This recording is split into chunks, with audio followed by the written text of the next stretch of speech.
Eigentlich wollten wir heute einfach nur weiter um den Gardasee laufen. Dann entdeckten wir auf einem Parkplatz plötzlich ein Rennfahrzeug mit über 1200 PS. Ein Monster auf Rädern. Und nur wenige Meter daneben treffen wir einen Mann, dessen Arbeit das komplette Gegenteil verkörpert. Georg Herbst, Ofenbauer aus Bozen. Keine Geschwindigkeit, keine Rekorde, keine Schlagzeilen.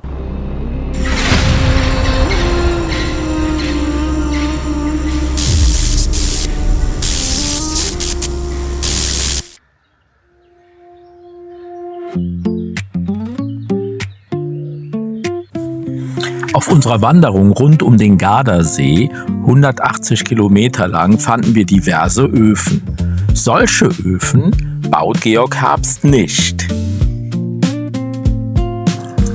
Welche Art von Öfen er baut, das zeigen wir euch im nachfolgenden Film. Also wenn dich jemand fragt, was machst du denn eigentlich, antwortest du da tatsächlich, ich bin Ofenbauer, oder steckt da mehr dahinter noch?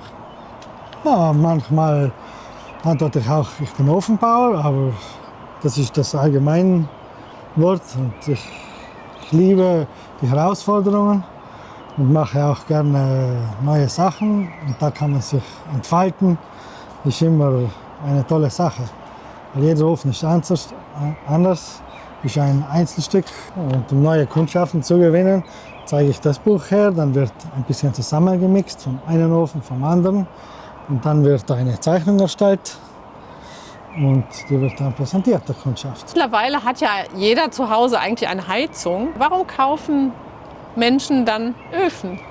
Ja, bei uns hier ist das Tradition, bei uns in Südtirol und auch im Gardasee, in der Regionen hier. Und wir haben viel Wald, viel Holz und erneuerbare Energie ist auch immer das, was die Leute wollen. Nicht?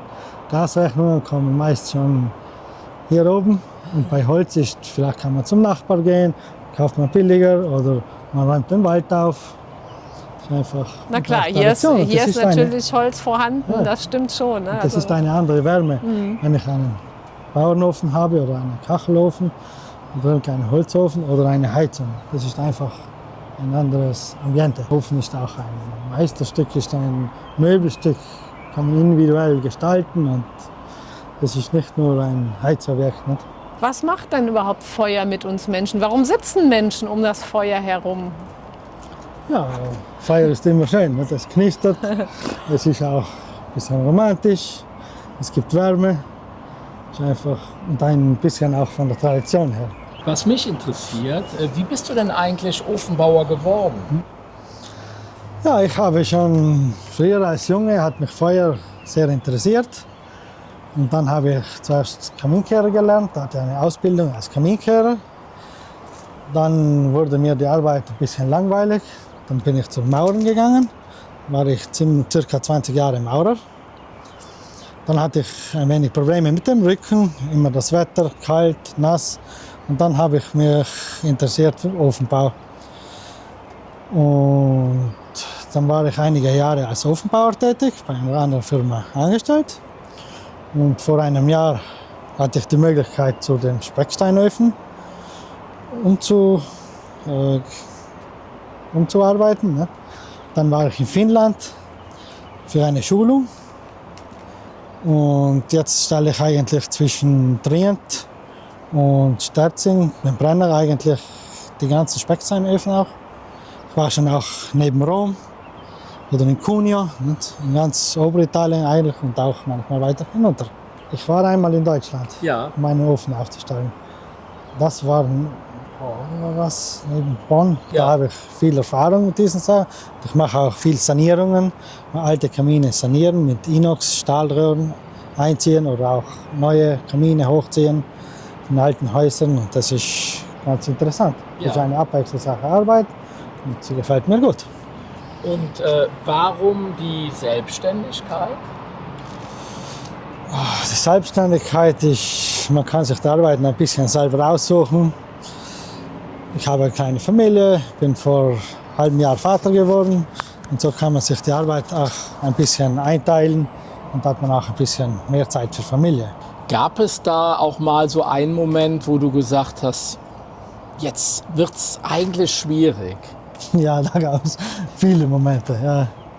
Ja, deswegen habe ich auch meine Firma, meinen Firmensitz in der Provinz Trient eröffnet und nicht in Südtirol.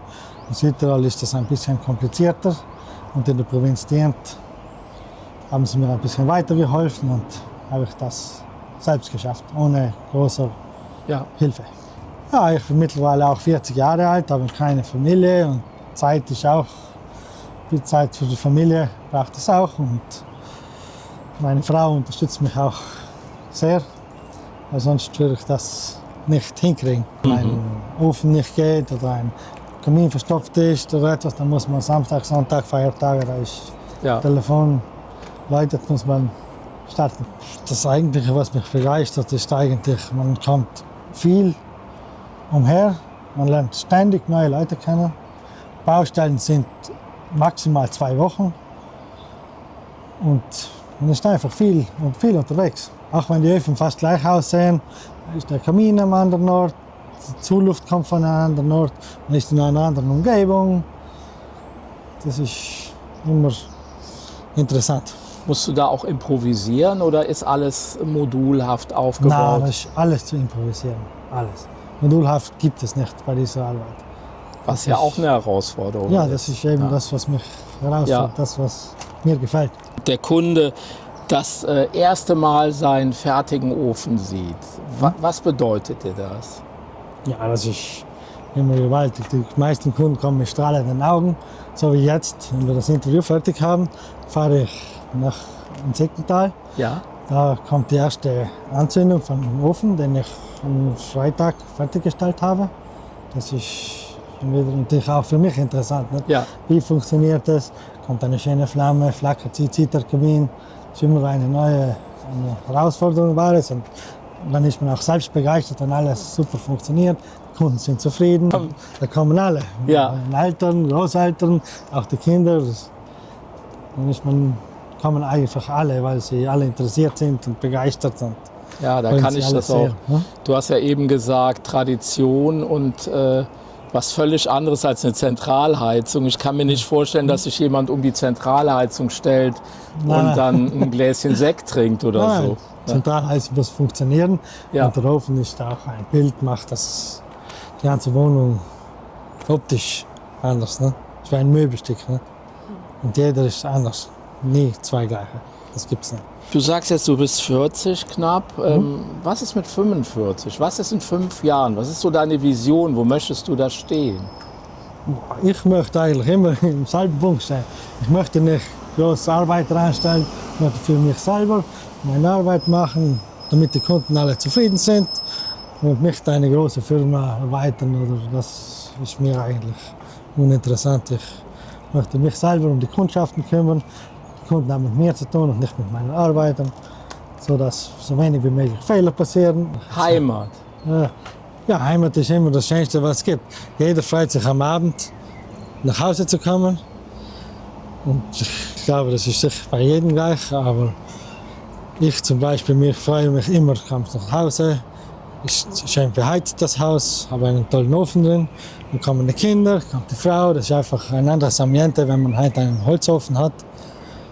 Der gibt eine andere Energie und eine andere Wärme ab wie eine Bodenheizung oder eine Zentralheizung oder Elektroheizung. Das ist einfach wunderbar. Cool. Ne? Vielen Dank für das Interview und die Partnerschaft. Ja. Wenn ihr mehr über ihn wissen wollt, findet ihr natürlich auf der Garda 180 Seite sein Logo, seine Adresse und auch den Weg zu seiner Homepage. Und wenn ihr einen Ofen braucht, egal ob ihr jetzt am Gardasee sitzt oder in Bozen oder in Köln, bitteschön, da ist euer Mann, den haben wir für euch gefunden.